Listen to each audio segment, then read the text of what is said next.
Alright. Alright guys, this is Aegis and we're going to be restarting this one. This is going to be a Terran versus Terran, Binary Gaming versus Standard Gaming. Kors is from Team Standard Gaming, going to be playing as the blue Terran player, and Nagisa has changed his color, going to be the red Terran player. In this case, MLG Xel'Naga Caverns is going to be the first map in this best of 9. With me is a Reptile. Hello, everybody. I'm And sure you're all familiar with my horrible clicking that you just witnessed. Dude, I looked right at it and I was like, score screen. I'll click that. I wasn't even thinking. oh, Lag. too many spectators, but that's okay. Um, I'm not too sure why they picked this map, because there's not much different from the MLG Xel'Naga Caverns than the regular Xel'Naga Yeah, I think Caverns. there's the only change that I know of, there's a little bit of a mineral difference. Oh The yeah, minerals shifted a bit. Yeah, that was to help fix the pylon and cannoning that Protoss players were doing. And then I guess is a supply depot? Was that MLG's yeah. move? I mean, the supply depot, people have generally gotten better at blocking bunkers from going down, and it takes 3, so it doesn't happen Yeah. all that often anymore. So like, that's why I didn't totally understand this map. And here we are, finally in the game. Nagisa in the bottom left corner, same positions as last time. So top corner is going to be Kors from Standard Gaming. And in the bottom corner, you said Nagisa from Binary Gaming, correct? Yes. And we'll have to see how this goes. But once again, TVT openers are usually mirrored, unless they want to do something tricky or risky. Yeah. Yeah, but I mean, we've definitely seen some cool proxy barracks going on. There's all kinds of stuff you can do in the metagame, too. Oh no, Kors just hit stop on all of his SCVs, and they all stopped mining for just a split second. And that's a pretty big mineral loss. That's probably like 20 minerals right there. And Yeah, it's actually pretty funny. I used to do that all the time, but after that APM nerf, there's really no need to spam anymore, because no matter how good you are, your APMs probably won't break 100. yeah, that's actually really, I think it's really stupid how they did that. Some people think it's smart, but like if you want to impress people, you would rather make the APM number higher, right? Yeah, it's also the fact that even though some of it's spam, not all of it is spam, and the way they did it, that it just completely nullifies how APM works. Yeah. So, you know, a player might be actually doing some really quick things, and it's not actually registering. Yeah, like But I'm looking at the current APM tab, and before this, look at the SCV block going on right Yeah. here. before the patch, I guess, or nerf on APM, like seeing 30 some APM would be like, hey, we got some noobs playing, but right now 30 some APM is not bad. And we have a refinery coming up for Kors at a normal timing, and it looks like on the other side Nagisa is going to be going for a pretty quick expand. No gas coming up, but never mind. I guess he's just throwing down a really late gas, which is really strange, because if you're going to be teching any bit, you're going to need that gas pretty quickly. And that's, I don't know, generally we call it bad, but maybe he has a special build planned out for this. We'll see if it ends up being a good thing. There's a SCV here patrolling back and forth. Marine is going to come back to clean it up. Nagisa is going to be able to check the other, he's not going to be able to check the other gas. Going to be running right back into that Marine.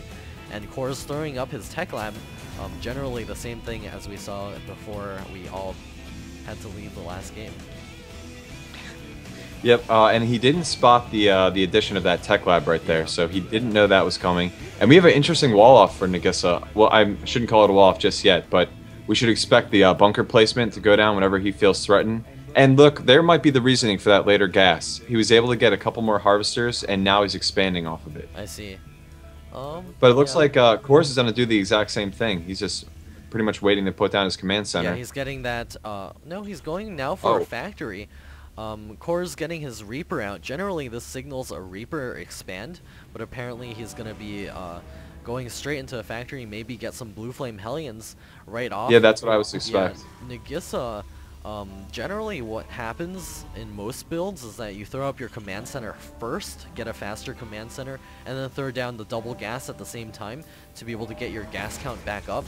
Like Nagisa, as of this point, hasn't actually spent any of the gas, so perhaps it's just a slight build order thing that he's testing out or something like that. And there's a Reaper getting taken out mid-flight, and that was a very interesting animation there.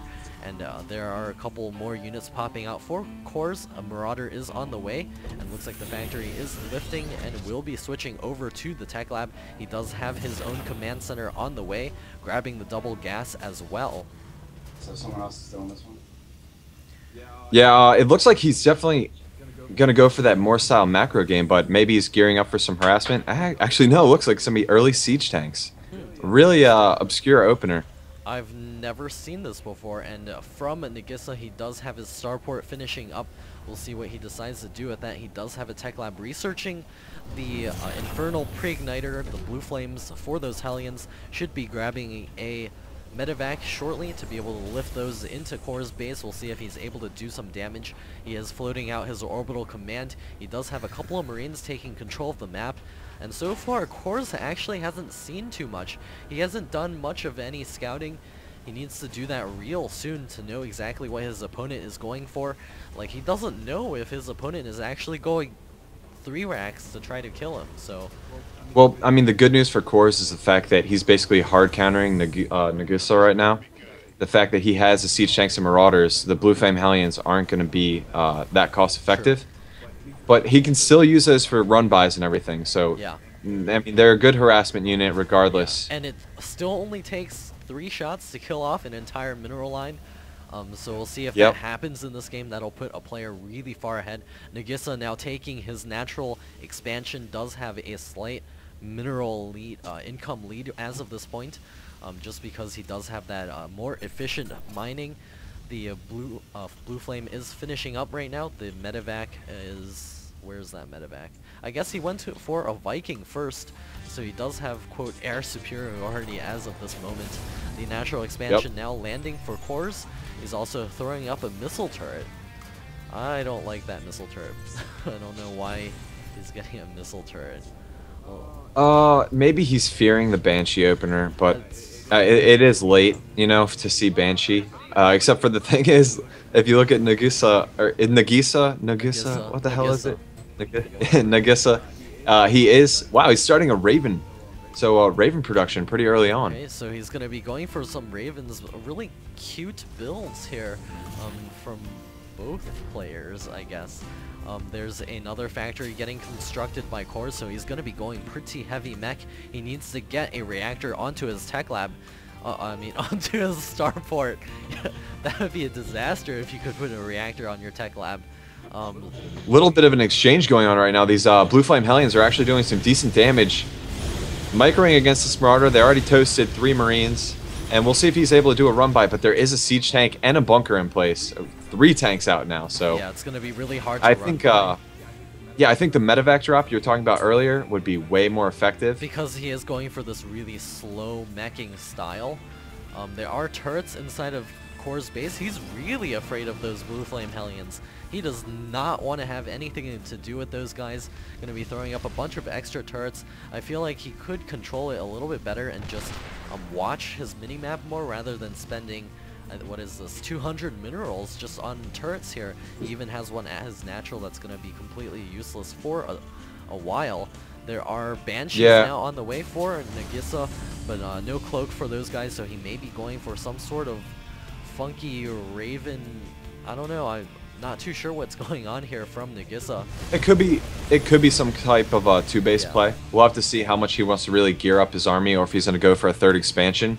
But the thing is, I feel like Kors is in a pretty safe position with the siege tanks and the turrets, even though the turrets were preemptive, and he invested a lot of minerals into that. So, I mean, I doubt Banshees will do any damage to him. I'm criticizing it only because he did it without seeing anything.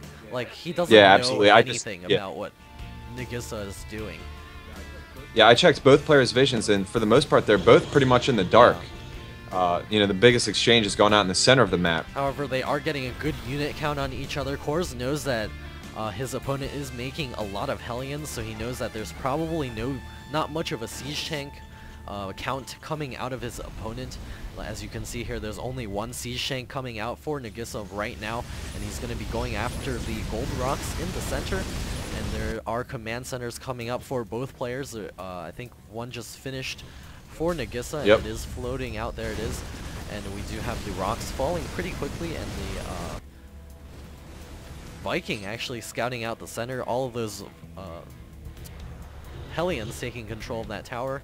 The Viking is getting a good poke to see exactly what's out on the field. Scan going down by Nagisa to see exactly what he's up against. He sees all of the tanks as well as all of those Hellions. And there is finally the reactor coming up on that starport. Yeah, as far as the late game goes, Core's air dominance is going to be really, really important. Yeah. But maybe that's why Nagisa has the Raven out. He knows that he can use that point defense drone, suck up some of those shots while he's able to deal damage. To a certain point, that massive air superiority can do a lot of damage. Looks like Kors is pushing out a little bit. The Sea Shanks do siege up, and all of the Hellions almost did a exchange, but it looks like Kors does have an SCV out here repairing things and building more turrets. I mean, I like it. He's able to hold back his opponent. And look, as the Banshee moves forward, there's a turret there to protect them. Because of that air superiority, or actually no, he doesn't have air superiority. Not anymore. No. Yep. He was going to be able to pick off that Banshee with those Vikings. Looks like the Banshee is going to be swinging around to the other side, and there's absolutely nothing to combat this air here. And the Vikings, they'll be able to be dealt with that point defense drone. And there's not really much here. That Viking does fall. There is a Thor in position. Looks like the Thor is going to be able to take out a couple of these Vikings. Going to be able to force Nagisa forward, and it looks like the Vikings here will be... He's pulled a ton of SCVs for this exchange right here. We'll have to see how it goes. He's got the... Nagisa has the earlier siege, and while his Blue Flame Hellions are doing sick damage. That Thor is going to be able to bust through here. Thors are great against tanks. They can soak up a ton of those shots, and it looks like Kors is going to be able to advance forward. The little Air Force over here from Nagisa is not going to be able to deal with this. Looks like the command center over here going to be ranged by a couple of Thors, not going to be able to take that down. Looks like a command center being dropped by Thors. BM to the max. Yeah, a little bit of BM going on right there. But Nagisa is definitely not out of this yet. He's got a bunch of SCVs here ready to repair up a couple of tanks. He does have those 3 tanks out here, and he's going to be producing a couple more siege tanks right now. And he needs to move his Air Force back here to be able to control this air. However, the Thors here are going to be able to do massive damage against clumped up Vikings. Kors now taking a 3rd base at the backside as well, taking his opponent's gold. And more Vikings out here. Those Vikings are actually wasted supply as of this point, as Kors doesn't really have much of an Air Force at all. Wow, he's throwing away some Hellions here. This engagement's a little bit sloppy, but he does have sheer numbers on him, so he might be able to just power right through. Tanks are in what we call pom-pom mode, going to work on those SCVs. Looks like the Thor's taking a lot of damage, and the Nagisa's front has been broken. There's only a couple of Vikings left here. Looks like those fall as well. Nagisa now falling to 73 food, and another BM command center coming out. Another BM command center. Oh, jeez. Kors wants him to leave the game immediately. Nagisa trying to hang in. Yeah, I mean, it's pretty cocky to be that BM right there, because, I mean, the play is overall pretty sloppy. We'll have to see how it goes in game 2. Yeah. Or actually, well, it's a best of 9, so I guess he won't be continuing the matchup. But right now, we're basically just waiting for Nagisa's GG right here. There's nothing that he can really do to come back in this. His opponent has Thors. Yeah.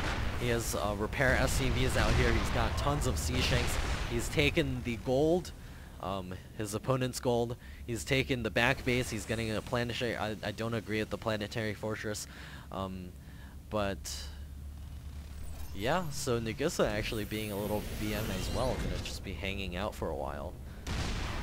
I don't blame him. I mean, that was one of the parts of Kors' play, to get out the early siege tanks. It let him have the ability to have a safer 3rd, and then he was able to press Nagisa, and there's really nothing Nagisa could do, because once he had out the Banshees, Kors countered it with those Thors, which are so good against the Banshees. And the Vikings just absolutely wreck anything that clump up in the air, and Nagisa wasting a quite a bit of supply on Vikings as of this moment. But the Sea Shanks ranging down the engineering bay at the natural expansion. Makor's probably ready to take his own gold base as well, maybe take a couple of bases to the sides.